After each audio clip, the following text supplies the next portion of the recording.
Well, welcome back to Ask Mason. If you remember from last week, we had 6 guests on our show, all people from downtown, the Enid area, that were talking about the amphitheater and the things that they wanted to see in the new park and the revitalization of downtown. I think they were so insightful, enjoyable to listen to. Today, we've got the second part to that, so stay tuned and watch what their answers are on some of the questions that I ask. I was curious, going back to the business piece of it, how many of y'all utilize Placer AI? I do. Being with Main Street Enid, that has been a wonderful tool to know who's coming into downtown and how many.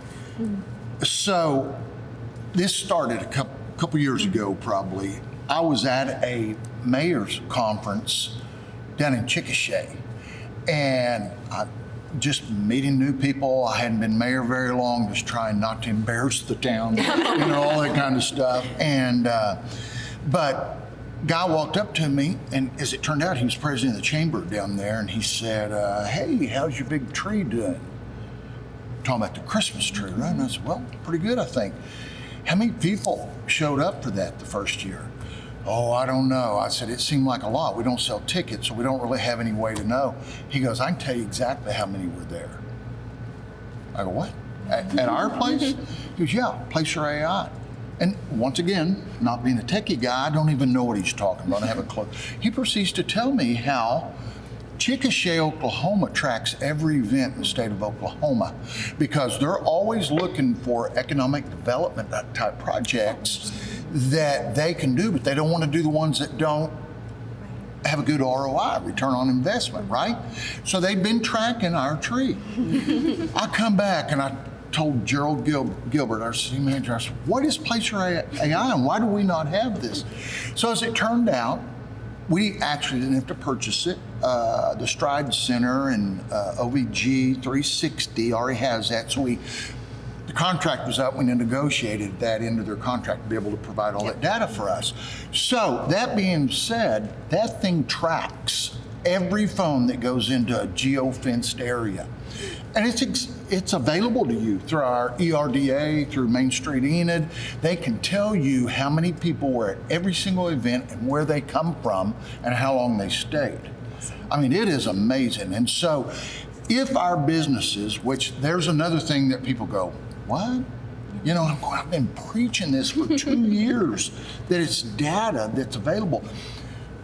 If you know that historically at the tree, 500 people come over from Woodward every year, you can put Facebook ads that just geofence around Woodward over there, advertise to them prior to that event, that if they'll come in, they'll get a coupon or they'll get whatever it happens to be.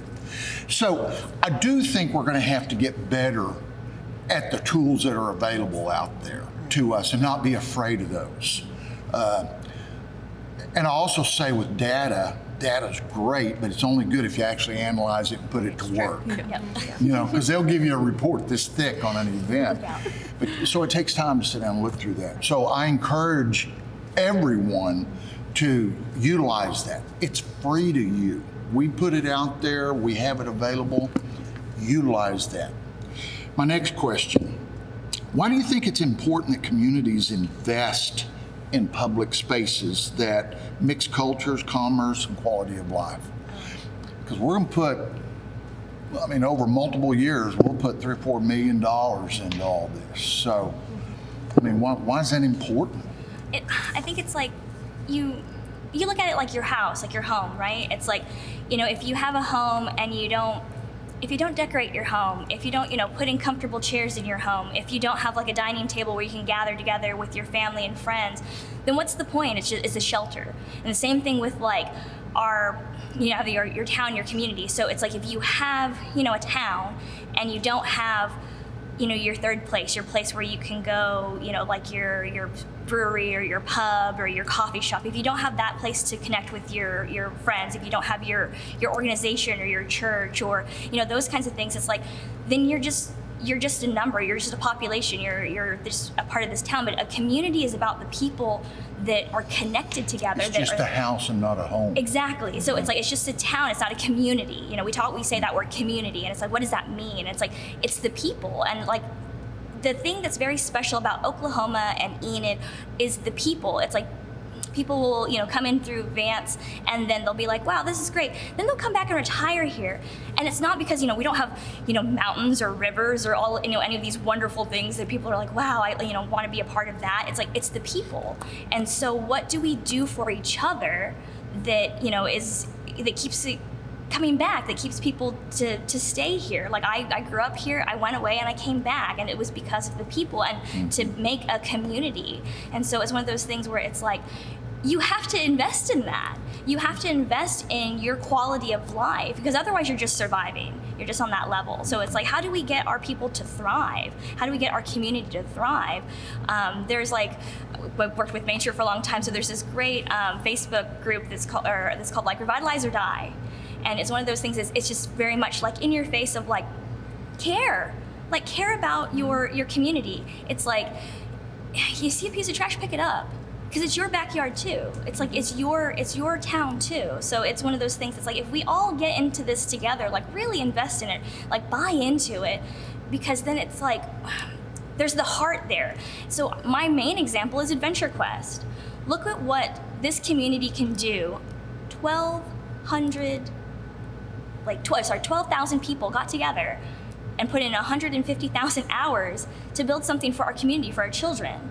And every week, people still talk about, like, tell me, oh yeah, my grandpa helped with that, or my dad helped with that, or I helped with that. You know, like every day. Yeah. Wow, I served food because You get to be a part of a legacy. Right, exactly. And it's something that it's like, there's a sense of community pride there that's like, we did that. And so if you have a place where people are invested in, it's like, we did that, we care about it, you know, you put in your heart into it. It's like, that's what makes a community, that's what makes it worth like staying in a place. So I think that's something where it's just beyond like, you know, oh, you know, we plant flowers to make things beautiful and, you know, those kinds of things, but it's like, but if you plant the flowers, if you get invested in with it, it's like, if you help volunteer at Main Street, you know, so my little tag for that, it's like you feel a part of it, you feel invested, you want to come back and do more because you see, like, from the insider's perspective of what's happening, and that's like, it's fun, it's great for your heart too.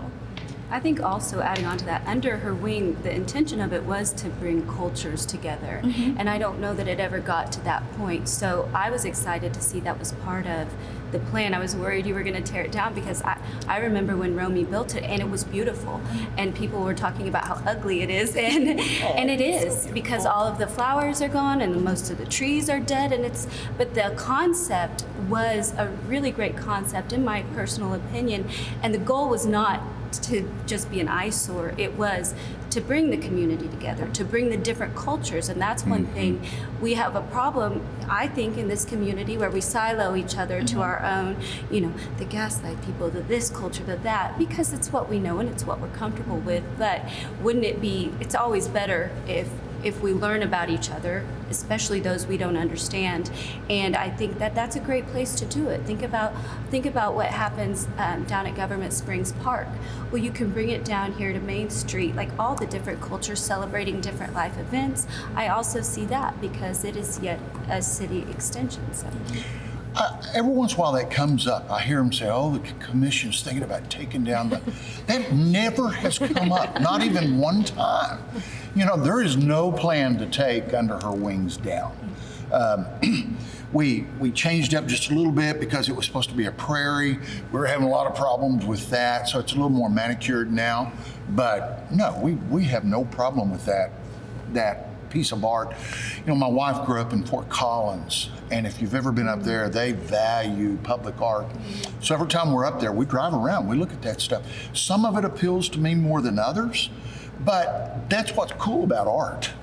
It has to connect with a person, right? So, no, there's no intention. Please don't give that a lot of thought. Maybe we can add some more flowers back. Yeah.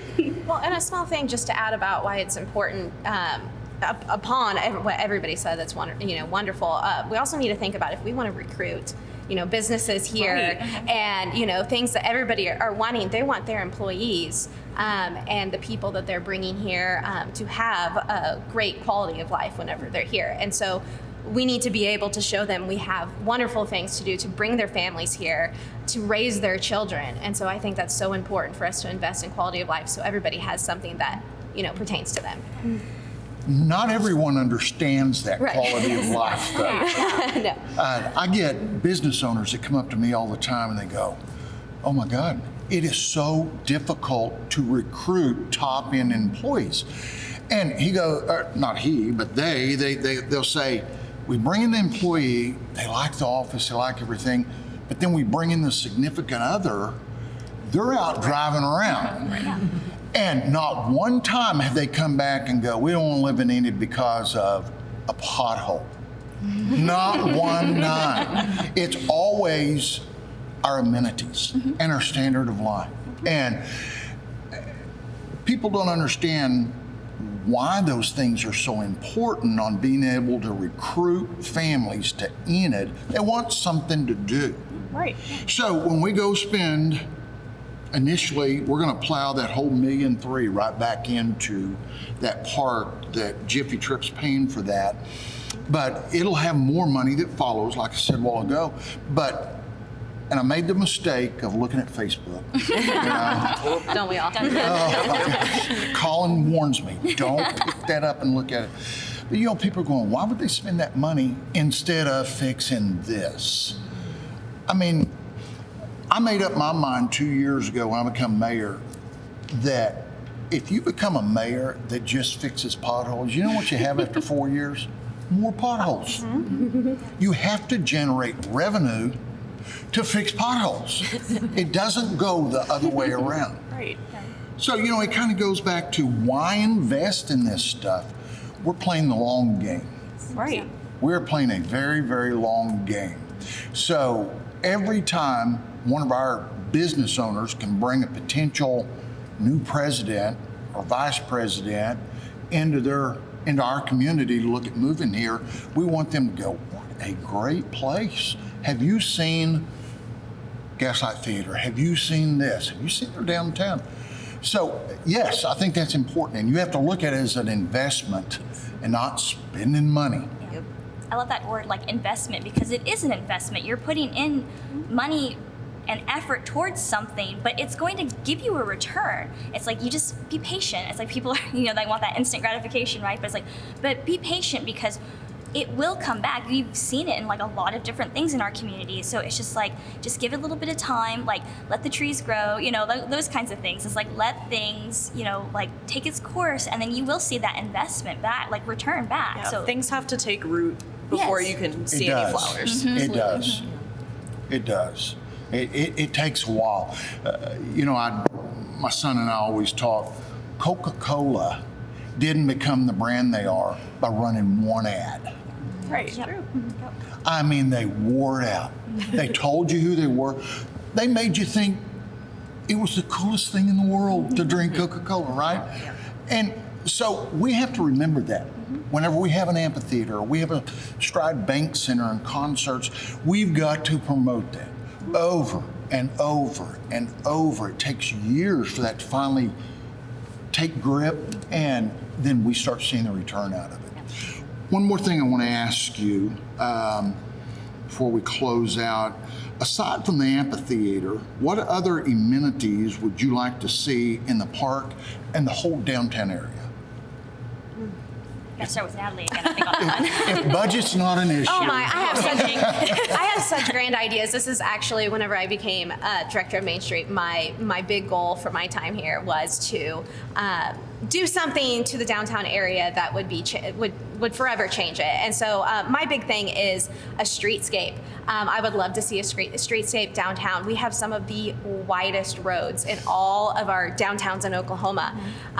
We have such potential there to make it more walkable and more friendly to all people. So I would love to see landscaping and mid-block parking and all of that. And that's specifically for our downtown. But over in the amphitheater, I would love to see so many different things.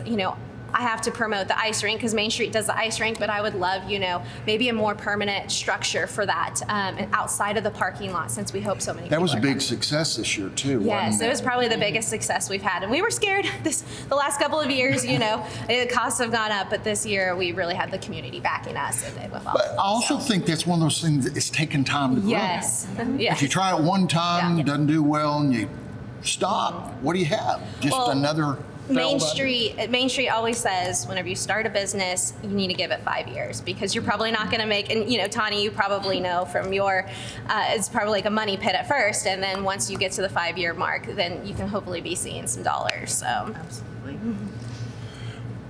What else? What else would you like to see downtown? Well, I know, like, at the amphitheater specifically, as somebody who's done a lot of, outdoor off-site things, we need the boring things like bathrooms and storage facilities and places to hang a light fixture and electricity and, absolutely. and shade for people to sit under and Yeah. Yes. the boring things. Yeah. important though. Yes, necessary. Yeah. You need the baseline. Not things. exciting, but necessary. And ironically, as we were starting to meet with those engineers, every one of those items were on that list. I love Oklahoma. I was raised in Southwest Oklahoma, where it's hot all the time. It's hot down there in the wintertime. Yeah. You got to have shade. Yes. Lots of shade at those places. Same thing with the ballpark that we're Right. about to build. On meeting with the engineers, we've got to have places that people can get out of that hot sun and have water fountains and bathrooms and some of that stuff. That is So- one of my favorite things when we were performing at Government Springs was all of those gorgeous trees to Yeah. sit under Yes. up on the hill. I mean, it's so fun. And I think a lot of times at Government Springs, people would accidentally find us. Like that was a lot of it. They wouldn't see our advertising or whatever, but that I just think it's like, oh, what's going on there? And I think we have a lot of opportunity for that. Also, Stillwater's doing something Yes, similar. they are. So Block 34, and it's again very similar, where it's like at the edge of their downtown, and they're creating an amphitheater.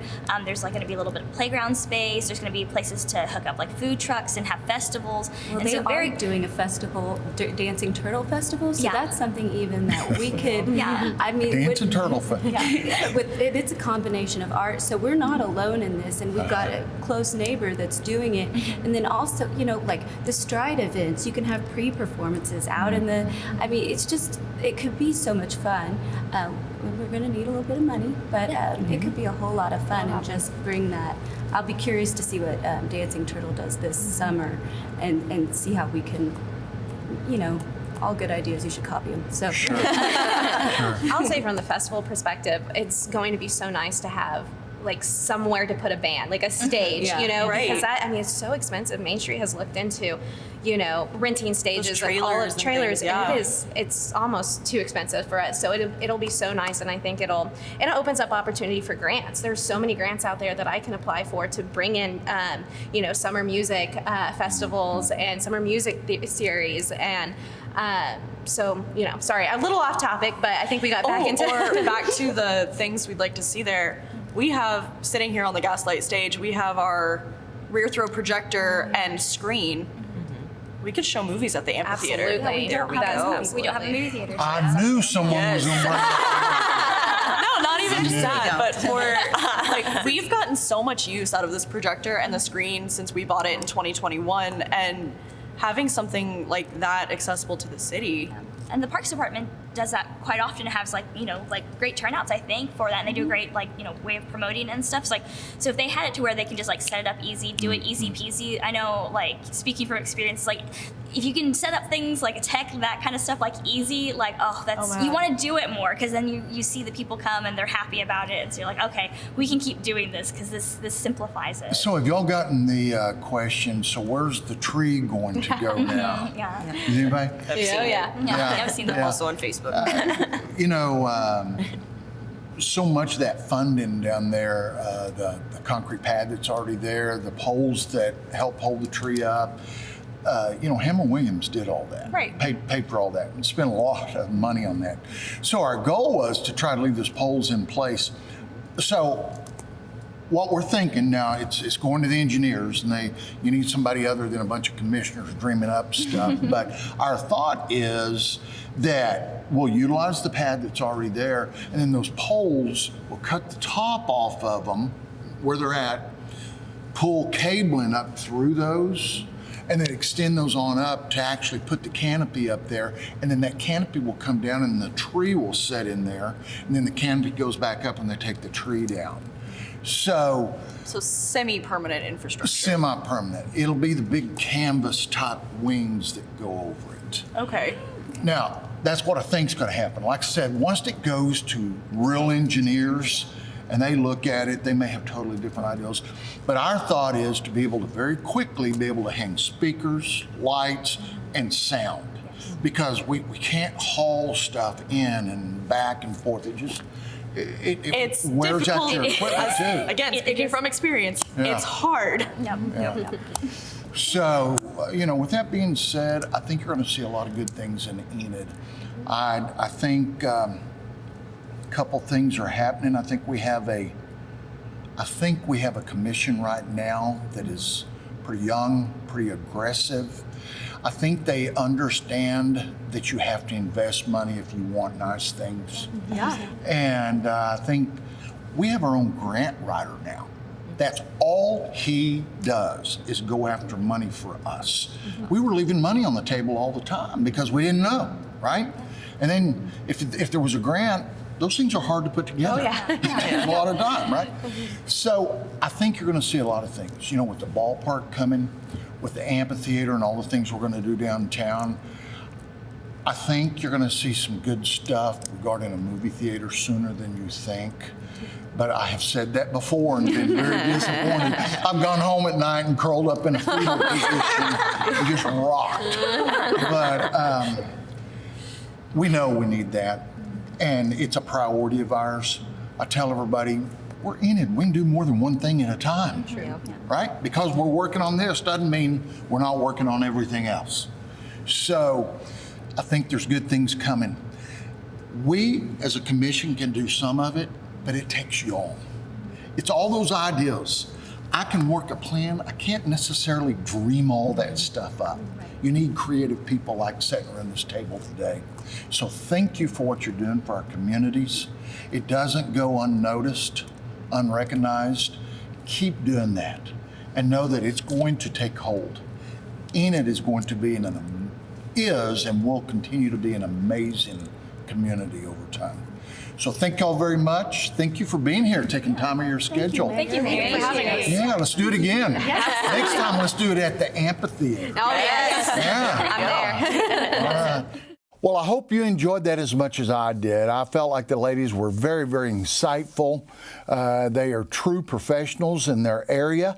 And I wish we'd had more time to ask even more questions, but I told them that we'd do more questions in the future. Maybe we'd do it at the new amphitheater out in the open sometime, so whenever that gets all done.